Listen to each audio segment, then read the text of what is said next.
बिस्मिल्लाहिर्रहमानिर्रहीम। अस्सलाम वालेकुम। केमिस्ट्री क्लास 9 चैप्टर नंबर 1 है फंडामेंटल्स ऑफ केमिस्ट्री। आज हम इसका section A multiple choice question करेंगे। इससे पहले मैं आपको इसका सेक्शन बी और इसका सेक्शन डी करवा चुकी हूँ। अगर आपने उसकी वीडियो देखनी हो तो केमिस्ट्री क्लास 9 की प्लेलिस्ट के अंदर आप विजिट कर लीजिएगा। एमसीक्यूज करना स्टार्ट करते हैं। एमसीक्यूज नंबर 1 है the branch of chemistry which deal with hydrocarbon. Chemistry की वो ब्रांच जो हाइड्रोकार्बन को डील करती है उसे क्या कहते हैं? ए है industrial chemistry, B inorganic chemistry, C organic chemistry, D physical chemistry. तो केमिस्ट्री की वो ब्रांच जिसमें हम हाइड्रोकार्बन्स की स्टडी करते हैं वो होती है ऑर्गेनिक केमिस्ट्री। तो एमसीक्यूज नंबर 1 का आंसर आएगा option C organic chemistry. MCQs number 2 है the atomic mass of an element expressed in grams. किसी एलिमेंट के एटॉमिक मास को जब ग्राम में एक्सप्रेस करते हैं तो उसे क्या कहते हैं? ऑप्शन ए है gram molecular mass, option B है gram atomic mass, option C है gram formula mass, option D है मोल। ये मैंने आपको क्वेश्चन आंसर में भी समझाया था, जब मैंने सेक्शन बी कराया था उसमें भी आपको समझाया था कि किसी एटम के एटॉमिक मास को जब हम ग्राम में एक्सप्रेस करते हैं तो ग्राम एटॉमिक मास कहलाता है। किसी मॉलिक्यूल के हम मॉलिक्यूलर मास को ग्राम में एक्सप्रेस करते हैं तो वो ग्राम मॉलिक्यूलर मास कहलाता है। इसी तरह अगर हम किसी फार्मूला के मास को ग्राम में एक्सप्रेस करते हैं तो वो ग्राम फार्मूला मास कहलाता है। और इन तीनों चीज़ों को, यानी अगर हम किसी एटम के, मॉलिक्यूल के या फार्मूला के मास को ग्राम में एक्सप्रेस करते हैं तो वो कहलाता है मोल। इन्होंने इसमें हमसे पूछा था किसी एलिमेंट के एटॉमिक मास को जब ग्राम में एक्सप्रेस करेंगे तो उसे क्या कहेंगे, क्योंकि यहाँ पे एलिमेंट आया है। अगर यहाँ एटम होता तो हम ग्राम एटॉमिक मास लिखते, यहाँ मॉलिक्यूल होता तो हम ग्राम मॉलिक्यूलर मास लिखते, फार्मूला होता तो फार्मूला मास लिखते, लेकिन यहाँ एलिमेंट आया है। एलिमेंट में एटम भी आ जाता है, मॉलिक्यूल भी आ जाता है, फार्मूला भी आ जाता है। तो इसलिए इसका आंसर आएगा ऑप्शन डी मोल, क्योंकि किसी एटम के एटॉमिक मास, मॉलिक्यूलर मास या फार्मूला मास को जब हम ग्राम में एक्सप्रेस करते हैं तो वो कहलाता है मोल। तो एमसीक्यूज नंबर 2 का आंसर आएगा ऑप्शन डी मोल। एमसीक्यूज नंबर 3 है which of the following can be separated by physical means. इनमें से कौन सी चीज़ है जिसको हम फिजिकल तरीके से सेपरेट कर सकते हैं? ऑप्शन ए है मिक्सचर, ऑप्शन बी है एलिमेंट, ऑप्शन सी है कंपाउंड, ऑप्शन डी है सब्सटेंस। मिक्सचर एक ऐसी चीज़ होती है जिसको फिजिकल तरीके से सेपरेट किया जा सकता है। ऑप्शन बी है एलिमेंट, एलिमेंट्स को फिजिकल तरीके से सेपरेट नहीं कर सकते।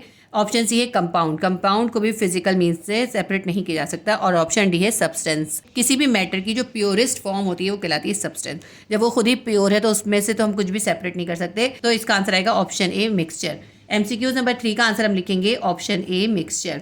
एमसीक्यूज नंबर 4 है the molar mass of H2SO4 is. Sulphuric acid का मोलर मास क्या है? ऑप्शन ए है 98 AMU, ऑप्शन बी है 9.8 ग्राम्स, ऑप्शन सी है 98 ग्राम्स, ऑप्शन डी है 9.8 AMU। तो इसके अंदर जो है हमारा आंसर आएगा 98 ग्राम्स। और ये हम कैसे निकालेंगे? जब मैंने इस चैप्टर का आपको सेक्शन डी करवाया था, उस सेक्शन डी के अंदर मैंने आपको मोलर मास निकालना सिखाया था। H2SO4 का हम मोलर मास कैसे निकालेंगे? अगर हमें H2SO4 का मोलर मास निकालना है तो हम किस तरह निकालेंगे, ये मैं आपको निकाल के दिखाती हूँ। ये एक कंपाउंड या फिर फॉर्मूला है। इसके अंदर हाइड्रोजन के 2 एटम हैं, सल्फर का 1 एटम है और ऑक्सीजन के 4 एटम हैं। इसका मोलर मास हम वर्टिकल मेथड से भी निकाल सकते हैं, हॉरिजॉन्टल मेथड से भी निकाल सकते हैं। मैं इसमें आपको हॉरिजॉन्टल मेथड से करके दिखाऊंगी। सबसे पहले हम देखते हैं हाइड्रोजन के कितने एटम हैं। इसमें H2 लिखा हुआ है, H के नीचे है 2, यानी हाइड्रोजन के 2 एटम हैं। तो हम सबसे पहले 2 लिख लेंगे और फिर हम इसको नंबर ऑफ एटम को मल्टीप्लाई करेंगे इसके एटॉमिक मास से। हाइड्रोजन का एटॉमिक मास क्या होता है? 1 होता है। ठीक है, ये हमने हाइड्रोजन का लिख लिया। इसके बाद है सल्फर, तो हम पहले लेंगे प्लस का साइन। अब हम सल्फर के एटम लिखेंगे कितने हैं? सल्फर का 1 एटम है, हमने 1 लिख लिया, क्योंकि देखिए सल्फर के नीचे कुछ भी नहीं है ना। जब कुछ भी नहीं होता इसका मतलब होता है 1 है, तो हमने 1 इसका एटम लिख लिया। मल्टीप्लाई करेंगे इसको इसके एटॉमिक मास से। सल्फर का एटॉमिक मास होता है 32। अब इसके बाद है ऑक्सीजन, हम फिर प्लस का साइन डालेंगे। ऑक्सीजन के नंबर ऑफ एटम है इसके अंदर 4, हम 4 लिखेंगे और 4 को मल्टीप्लाई करेंगे ऑक्सीजन के एटॉमिक मास से। ऑक्सीजन का एटॉमिक मास है 16। अब इन सबको मल्टीप्लाई करके इनका सम निकाल लेंगे। 2 1 ज़ा 2 प्लस 32 1 ज़ा 32 प्लस 16 4 ज़ा 64। अब इन सबको हम प्लस कर लेते हैं। 64 प्लस 32 प्लस 2, ये आ गया 8 और 6 और 3 9। हमारे पास इसका आंसर निकला है 98 ग्राम्स। ये मैं आपको बता दूं कि मोलर मास को हमेशा ग्राम्स में एक्सप्रेस करते हैं, AMU में मोलर मास को एक्सप्रेस नहीं करते। जब AMU में होता है तो वो क्या होता है? वो मॉलिक्यूलर मास कहलाता है, वो मोलर मास नहीं कहलाता। फॉर्मूला मास को ग्राम में एक्सप्रेस करते हैं, उसे हम कहते हैं मोलर मास। एमसीक्यूज नंबर 4 का हम आंसर लगाएंगे ऑप्शन सी 98 ग्राम्स। मैंने आपको बता दिया कि हम 98 AMU क्यों नहीं लगाएंगे, क्योंकि जब हम ग्राम में एक्सप्रेस नहीं कर रहे होते तो हम AMU लिखते हैं। लेकिन मोलर मास को हमेशा ग्राम में एक्सप्रेस किया जाता है, इसलिए इसका आंसर आएगा option C 98 grams. MCQ number 5 है, the molecule consist of 2 atom is. ऐसा मॉलिक्यूल जिसके अंदर 2 एटम हो उसे क्या कहते हैं? ऑप्शन ए है मोनो एटॉमिक मॉलिक्यूल, उसको मोनो एटॉमिक मॉलिक्यूल कहते हैं। ऑप्शन बी है poly atomic molecule, poly atomic molecule कहते हैं। ऑप्शन सी है हेट्रो एटॉमिक मॉलिक्यूल और ऑप्शन डी है डाई एटॉमिक मॉलिक्यूल। अब मैं आपको बताती हूँ कि मॉलिक्यूल्स कौन कौन से हैं। देखिए, मोनो एटॉमिक मॉलिक्यूल वो मॉलिक्यूल होता है जिसके अंदर सिर्फ एक ही एटम हो, और पॉली एटॉमिक मॉलिक्यूल वो होता है जिसके अंदर 2 से ज़्यादा एटम हो। हेट्रो एटॉमिक मॉलिक्यूल वो होता है जिसके अंदर 2 से ज़्यादा एटम हो लेकिन वो अलग अलग तरह के हों, सेम ना हो। और डाई एटॉमिक मॉलिक्यूल वो होता है जिसके अंदर 2 एटम हों। ऐसा मॉलिक्यूल जिसके अंदर 2 एटम हो वो होता है डाई एटॉमिक मॉलिक्यूल। तो MCQ नंबर 5 में हमसे पूछा था कि आप ऐसा मॉलिक्यूल बताएं जिसके अंदर 2 एटम होते हैं, तो इसलिए MCQ नंबर 5 का आंसर आएगा option D diatomic molecule, क्योंकि डाई एटॉमिक मॉलिक्यूल के अंदर 2 एटम होते हैं।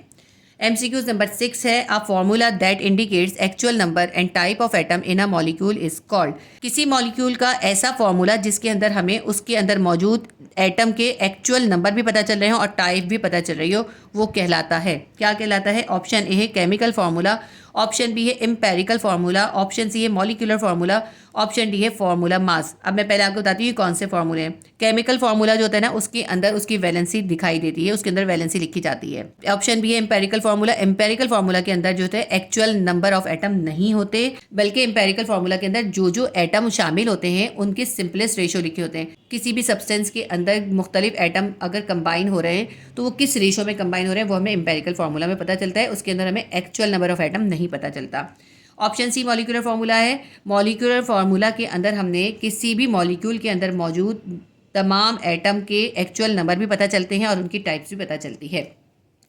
ऑप्शन डी फार्मूला मास है, तो फार्मूला मास से तो है मास पता चलता है। तो MCQ नंबर 6 का आंसर आएगा option C molecular formula. Option C molecular formula. MCQ number 7 है, ethyl alcohol was prepared by. Ethyl alcohol जो है सबसे पहले किसने प्रिपेयर किया था? ऑप्शन ए है इब्न सीना, ऑप्शन बी है अल राजी, ऑप्शन सी है अल बैरूनी, ऑप्शन डी है Jabir bin Hayyan. MCQ number 7 का आंसर आएगा ऑप्शन बी अल राजी। अल राजी ने सबसे पहले इथाइल अल्कोहल प्रिपेयर किया था। MCQ नंबर 8 है, which of the following is a homo atomic molecule. इन्होंने हमें 4 ऑप्शन दिए और कहा है इनमें से कौन सा होमो एटॉमिक मॉलिक्यूल है। मॉलिक्यूल्स की जो टाइप्स है ना, आपकी बुक में पेज नंबर 20 के ऊपर है। अगर आप पेज नंबर 20 को खोलते हैं तो उसके अंदर एक चार्ट है, मैं दिखाती हूँ आपको वो चार्ट। देखिए, पेज नंबर 20 पे ये एक चार्ट है जिसके अंदर हमें बताया है कि मोनो एटॉमिक मॉलिक्यूल क्या होता है, डाई एटॉमिक क्या होता है, ट्राई एटॉमिक क्या होता है, पॉली क्या होता है, होमो क्या होता है और हेट्रो क्या होता है। ऐसा मॉलिक्यूल जिसके अंदर सेम टाइप के, एक ही जैसे टाइप के 2 या 2 से ज़्यादा एटम होंगे वो कहलाता है होमो एटॉमिक मॉलिक्यूल।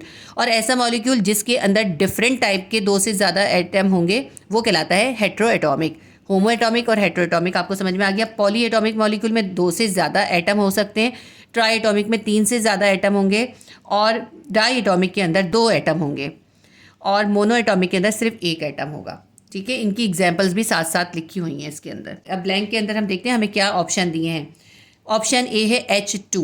अब आप हाइड्रोजन को देखें, हाइड्रोजन के अंदर 2 एटम हैं और दोनों ही एक जैसे एटम हैं, तो ये एक होमो एटॉमिक मॉलिक्यूल है। अभी हम बाकी पहले ऑप्शन देख लेते हैं, फिर हम इसका मार्क करेंगे। ऑप्शन बी है NH3। अब इसके अंदर देखें, हाइड्रोजन के 3 और नाइट्रोजन का 1 एटम है। इसके अंदर 2 से ज़्यादा जो है एटम है, लेकिन मुख्तलिफ तरह के एटम हैं, सेम टाइप के नहीं हैं। हाइड्रोजन और नाइट्रोजन अलग टाइप होती है। ये कैसा मॉलिक्यूल है? ये है हेट्रो एटॉमिक मॉलिक्यूल, क्योंकि इसके अंदर मुख्तलिफ टाइप के 2 से ज़्यादा एटम है। ऑप्शन सी है H2O। इसमें हाइड्रोजन के 2 एटम और ऑक्सीजन का 1 एटम है, यानी इसके अंदर भी डिफरेंट टाइप के एटम है और ये हेट्रो एटॉमिक मॉलिक्यूल है। ऑप्शन डी है कार्बन डाइऑक्साइड। इसमें 1 कार्बन का और 2 ऑक्सीजन का है, तो इसके अंदर भी डिफरेंट टाइप के 2 से ज़्यादा एटम है, ये भी हेट्रो एटॉमिक मॉलिक्यूल है। तो इसके अंदर हमसे पूछा था कि इनमें से कौन सा होमो एटॉमिक मॉलिक्यूल है, तो MCQ नंबर 8 का आंसर आएगा option A hydrogen H2 homo atomic molecule होता है। MCQ नंबर 9 है, the empirical formula of hydrogen peroxide H2O2 is.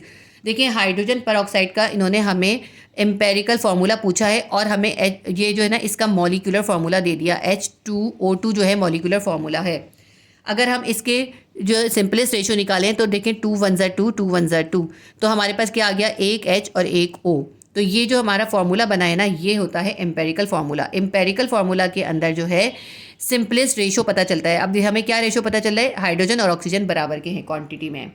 1:1 के रेशो में है। तो ये हमें जो गिवन है मॉलिक्यूलर फार्मूला है और हमें इसका एम्पेरिकल फार्मूला बताना है हाइड्रोजन पेरोक्साइड का। हमने हाइड्रोजन पेरोक्साइड का जब एम्पेरिकल फार्मूला निकाला वो निकला HO। तो ऑप्शन ए है H2O2, ऑप्शन बी है HO, ऑप्शन सी है OH2, ऑप्शन डी है O2H2। तो इसका आंसर आएगा option B HO। MCQ number 10 है, a piece of matter in pure form is term as. किसी भी मैटर का जो प्योर पीस होता है उसे क्या कहते हैं, यानी प्योरेस्ट फॉर्म ऑफ मैटर क्या होती है। ऑप्शन ए है radical, option B mixture, option C compound, option D substance. किसी भी मैटर का जो प्योरेस्ट फॉर्म है वो कहलाती है सब्सटेंस। तो MCQ नंबर 10 का आंसर आएगा ऑप्शन डी सब्सटेंस। रेडिकल तो मैंने आपको समझाया था क्वेश्चन आंसर में, ऐसा आइटम जिसके अंदर फ्री इलेक्ट्रॉन होते हैं वो रेडिकल कहलाता है। तो इसका आंसर रेडिकल तो नहीं आ सकता। मिक्सचर के अंदर दो मुख्तलिफ तरह की चीज़ें मिक्स होती हैं और कंपाउंड के अंदर भी दो मुख्तलिफ तरह की चीज़ें मिक्स होती हैं, जबकि सिंपलेस्ट फॉर्म मैटर की यानी बिल्कुल प्योरेस्ट फॉर्म जो होती है वो होती है सब्सटेंस। तो MCQ नंबर 10 का आंसर हम लगाएंगे ऑप्शन डी सब्सटेंस। हमारा section A multiple choice question complete हो गया। उम्मीद करती हूँ वीडियो आपके लिए हेल्पफुल रही होगी। प्लीज़ वीडियो को लाइक कीजिएगा, शेयर कीजिएगा और अगर आपने सब्सक्राइब नहीं किया तो सब्सक्राइब कर लीजिए। अल्लाह हाफिज़।